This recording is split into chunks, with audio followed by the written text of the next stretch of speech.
All right, what's going on there, fellas? Welcome to our 5K subscriber celebration Q&A.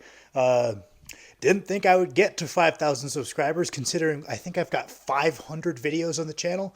I've always just kind of made them because I like blabbering about lifting. I can go on and on and on about it, and I don't have many people in real life that really want to hear it. So I started making videos talking about lifting, and here we are. So we're going to get into your guys' questions, see if I can help you out with your training endeavors a little bit. Really good questions on this one, which I'm pretty stoked about. Every time I get a Q&A with some good questions, I got to make sure it doesn't go for an hour because I could rattle on about these for a hot minute. So the first one is you mentioned that your 600 bench press would be the first big milestone you feel is really impressive from a strength perspective. What other sorts of milestones do you have? It'd be interesting if there are any sort of strongman specific ones you have, like stone or log press PRs you feel are really impressive. So first and foremost, I want to get this out of the way. I'm not saying if you're below a 600-pound bench, you suck. I'm just saying these are standards I have for myself, knowing what I feel I am capable of. Really, it's not a standard for anybody but me. You know, I have athletes that it took them a very long time to get their first 275 and 315 bench, a very dedicated, structured training, and I think they should be damn proud of that. I think they should go into work the next day and brag to their coworkers and say, I'm a 3-plate bench presser.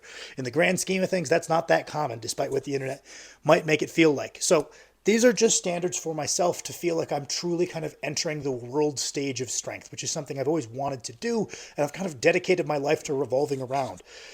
I would say like a 440 log press kind of seems like there's a big difference between doing a 440 log in the gym and doing it in contest.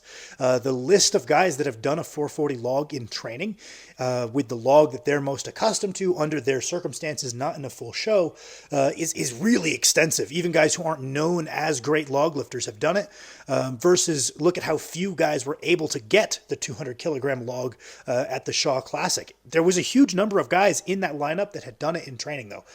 So I just mean a training 400 log, a in contest in contest 200 kg log would be not just entering world class, that's very competitively world class. I do have one of my athletes just hit a 425 pound log. So he's getting real close to that 440, 200 kilo mark. So he's going to beat me to it. But that is something that would make me feel like I'm kind of getting to that world stage. I don't really have a perspective on the stones because it's very equipment dependent. Some guys will train full tacky. Some guys will train most of the off season with nothing but chalk, right? Someone like Trey Mitchell primarily just doesn't use tacky until he gets close to a contest. So him loading a 400, 450 stone with no tacky is very, very good, right? Whereas that's completely different. So I don't really have any perspective there, but I've mentioned I want that 400 kilo, that 880 pound deadlift. That'll kind of be a really big one to me. To be honest, I'll probably be more proud of that deadlift than I am from the bench because the bench press is a lift that came easier to me than the deadlift. The deadlift, I had to work a lot harder to overcome my arms being a little bit on the shorter side to get really good at it. So if I can say, yeah, I bench 600, but I also pull 880 despite these short arms, I think that really bodes well for my feeling of having very well-rounded overall strength. I would love to do an 800 squat, a 660 front squat. Got ways to go on those. Other than that, anything strongman specific? Not really. I've got that log. Would love to do a 400-pound axle eventually. Yeah, those would just be kind of off the top of my head. Some things on the horizon that I would consider to be more on par with that 600 bench press. The next one is if a bigger muscle has the potential to be a stronger muscle, would it be beneficial for someone at your level to do an extended hypertrophy phase? I mean, like a really long one to the point of desensitization to the volume. Congrats on 5K. Thank you, man. I appreciate you. Generally speaking, a lot of my athletes come to me with this idea and they say, Sam, I'm nowhere near what I want to be. Like in the long term, I'm thinking long term, I want to be a big, strong guy. I don't want to just be a really good 198 power lifter. I want to total as much as I can. Can we just spend the next 6 months doing nothing but hypertrophy? And usually I say no. Usually I say, hey, what we're going to do if you're an athlete describing, hey, I'm nowhere near what I want to be my peak competitive size, my peak competitive muscle mass, instead of just never exiting a hypertrophy phase, I'll usually have the athlete continue to train their main competitive movements into strength phases and peaking phases, because those are skills. You want to be really adept at taking your squats to 90+% and putting in these sets of 5. And what we'll do is we'll just basically keep a background year-round emphasis on their bodybuilding work, where maybe an athlete that's closer to their career peak, we're peeling back that hypertrophy work, let's say after their squat workout. Certainly by the time we're in a peaking phase, we're pulling out a lot of that bodybuilding stuff, if not all of it. Even in the strength phase, we maybe are going to start peeling that back. Whereas if this athlete deems that they've got this ton of muscle mass to gain before their career peak, they're nowhere near kind of their carrying capacity for the most muscle they could put on. Usually I'll just say, okay, this is going to hurt our results in the short term to kind of smooth things out over the long term. We're going to keep our bodybuilding work in all the way through our training strength and training peak phases. There'd be probably a bit of a difference if we're doing a competition style peak phase. Yeah, we're going to peel that back so they can kind of express the best they can and have a good showing.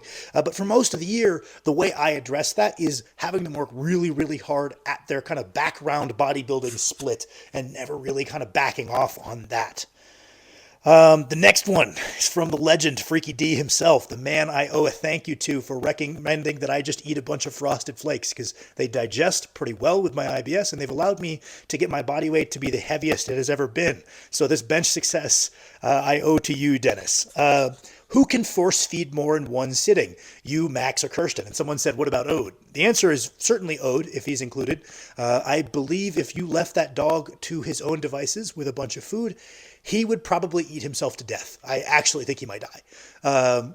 If we have Ode sit this one out, definitely Max. Max can just eat a lot more food than I can because he's a bigger person than I am. Although I will say, if we do some like pound for pound scaling, we use an eating dot score or something like that, I think Kirsten probably could eat more than Max, like if we adjust for body weight, because Max would have to eat twice as much as Kirsten because he weighs twice as much as Kirsten.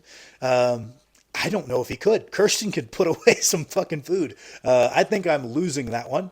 I could beat Kirsten if there's no scaling, though. But Max can definitely eat more than me. If we both skip breakfast and ate the biggest lunch possible, Max is probably going to beat me there. Even though I've got a lot more experience force feeding, the man's got some natural gifts that I do not. The next one, novice strongman competitor here. How do you incorporate strongman events into training? Is it different depending on if you're in a hypertrophy phase versus a strength phase? Does it change when you don't have any upcoming contests versus when you do? Thank you. Love your channel. Appreciate everything you put out for us. No problem, man. I just like that you guys watch my videos. I think it's pretty cool. There is a very, very good series of videos. Hopefully this mic works here. I'm going to make sure I have the name right so I can recommend it to you guys. Any of you guys that watch my content that are fellow amateur strongman, there is a YouTube series with very few views by Zach McCarley, who I believe won the 105 kg World's Strongest Man a while ago, called Strongman Theory, where he breaks down on a whiteboard what are the general physical qualities you need to be a good strongman, how can we allocate that across a week of training, which ones of these kind of physical categories score you good points, so which ones need to be bigger emphasis and less emphasis. Very, very much recommend you watch that. First and foremost, for the most part, I like to think in my training, I have some kind of deadlift pattern stuff year round. If I don't have a contest, that deadlifting is going to be done from the floor. If I have an upcoming contest and it's from elevated height, I'll usually warm up with pulls from the floor because I view that as a just fundamental motion for strongman, just a strength training motion, whether I'm competing in it or not. I want to make sure I'm proficient at pulls from the floor. I'll warm up with pulls from the floor, move up to elevated for my actual work sets. So that's a fundamental. Putting stuff over your head with and without leg drive is my personal preference to train both, because when you start getting something with a bigger diameter, the margin that you need strict shoulder strength kind of increases. So take something really extreme like a block press. strict shoulder strength is a lot more helpful. Take something that's a little bit more like a barbell, like an axle, and having a more precise, more lower body dominant overhead usually is more competitive. So I like to see an athlete good at both. Something like a log with a bigger diameter, the demands for strict shoulder strength do increase. And that's why someone might be able to throw up 400 pounds on a barbell on a really pretty proficient push press or push jerk out of the rack, but their log comes nowhere close because they can't have that same level of precision with this thicker implement. So I like to see them working on their, overhead with leg drive and without leg drive. I like seeing them work on their squats. And then we're just kind of breaking into kind of a couple other categories that are important for the strongman, which is keeping your grip strong. Some guys just choose to do their deadlifts mixed grip and just kind of build that grip into their training that way, or dedicated grip work. We have stones and sandbags, just picking up something and either carrying it or loading it. It's kind of just a fundamental movement pattern that we need to be good at. And then moving with weight, whether that be carrying the sandbag, farmers, yoke. And I like to challenge these things kind of year round in the off season. If I've got one that I'm worst at, I'll be doing that in the off season. So for me, that's yoke. Of the moving events, I kind of work on my yoke in the off season.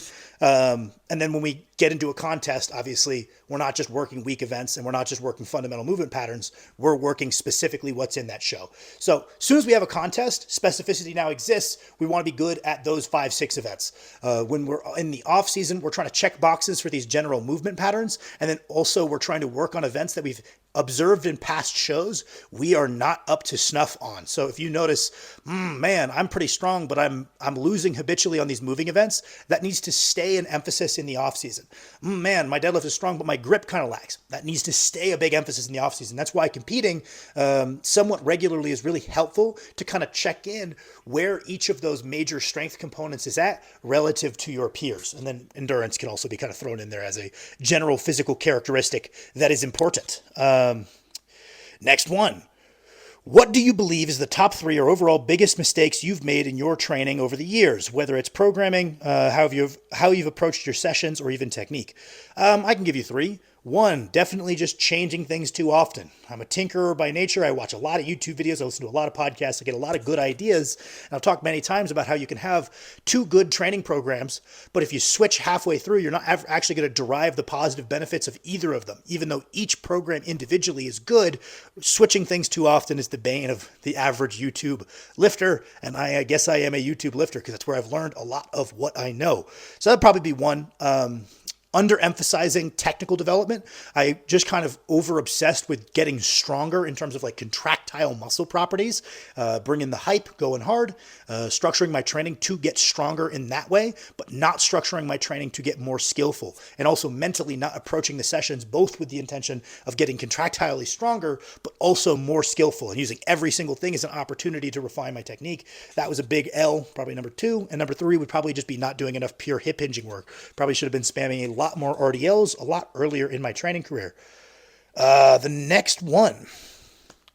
Just in time, Sam. Recently, you said in a video that it's better to train in a fatigued state for strength training. I didn't say better. I think that it has a time and a place and it's valuable. I don't think it's better inherently compared to hypertrophy training, where you should do it well rested. But to be honest, I've always heard the opposite from so many channels, I took it for granted. Could you better explain your point as to why you have such a different view from the majority? Thanks. I don't think I have a different view from the majority. So let's start on the hypertrophy side, right? I believe it is the majority opinion that you should wait until a muscle is recovered to train it again. The major talking point is just that doesn't mean you only need to train something once a week. It means that, hey, if your lateral delts recover in 2 days, we shouldn't wait until the next week. We should probably implement this higher training frequency. A higher training frequency is not synonymous with training before you recover, right? So John Meadows was a kind of early proponent of this. A lot of the RP stuff involves touching muscles more frequently once they've recovered, right? So I don't think high frequency necessarily means that you're training under fatigue. I think a lot of guys, such as like Dorian Yates and John Meadows, would actively tell you to avoid that. That being said, if we go to the purest of science guys, very research-based, someone like Brad Schoenfeld would say, I'm not saying you should train under fatigued conditions. I don't know of anybody saying that for hypertrophy, but it's not the end of the world if you do, right? So I think that's kind of where I see the broader opinions at on the hypertrophy side is some pure science guys say you could, if you want, train before you've recovered on a muscle group. Other guys would say probably don't do that. I don't think I'm at odds with saying I recommend you just wait until you're recovered. And if you can do something multiple times a week in that time with that kind of parameter of recovery, then do so. So I'm not advocating against frequency. I'm just saying we scale our frequency to the rate at which our muscles recover. I don't think that's a controversial opinion. I could be wrong. I'm definitely in my own little echo chambers of the people that I think are authorities and smart.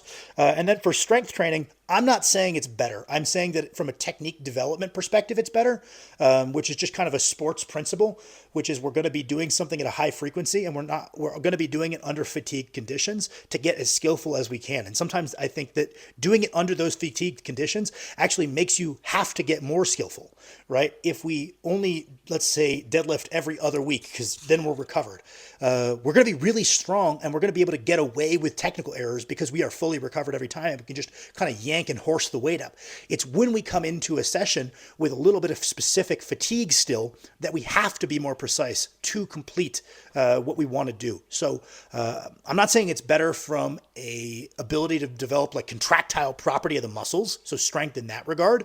I'm not saying it's better to train under fatigue conditions, but I do think that it's better for technique development, like having someone get more skillful at a specific task. Someone like Josh Bryant, his guys, maybe a little bit less technical, a lot of them, but have wild contractile property to their muscles, and they kind of believe in let's push things back until we're fully recovered each time to touch upon this fundamental movement pattern. Probably not the best summary, but I hope I got my points across at least okay there. The next one, you're one of few dudes I see do banded bench regularly. So I'm just going to throw out a few bench variations. I'd love your thoughts on them. Good, bad, pointless, whatever. Slingshot plus chains for CNS overload. Not a fan. I think that's really excessive. I think we can probably get whatever neural adaptations we need from just doing one kind of accommodating resistance, because we're going to be holding more at the top than we could do in straight weight for the full range of motion. So if you said just chains for like overload of the lockout, shifting muscular emphasis to the triceps, or for some kind of neural overload, I would say, yeah, I like chains. I don't think they're bad. I definitely am more open-minded to accommodating resistance than many. Mike Tushar is pretty open to it, so I think that I'm not a complete fool for saying it. I'm not just, oh, the West Side guys had it right and nothing needs to be changed for raw lifting. It's not what I'm saying, but I can see a time and a place for it. Like if you said, hey, Sam, you need to take your bench press, and on this session, I would like you to shift your muscular emphasis towards your triceps. I would rather do a press against bands or a press against chains from my regular grip than I would do a close grip, because I find I can practice my back tightness, my setup, and the skill of the bench press better by doing that same grip I always do, and then shift the emphasis by changing the resistance curve rather than changing the movement pattern by taking the grip narrower. That's just a preference of mine. I do program some people close grip bench press. I think it's a good exercise, but I would say slingshot plus chains is probably overkill. Floor press, I could see it. I could see a time and a place for it. I love it for strongmen, but I do think that for the vast majority of raw lifters, we really want to be placing emphasis in the bottom ranges of motion.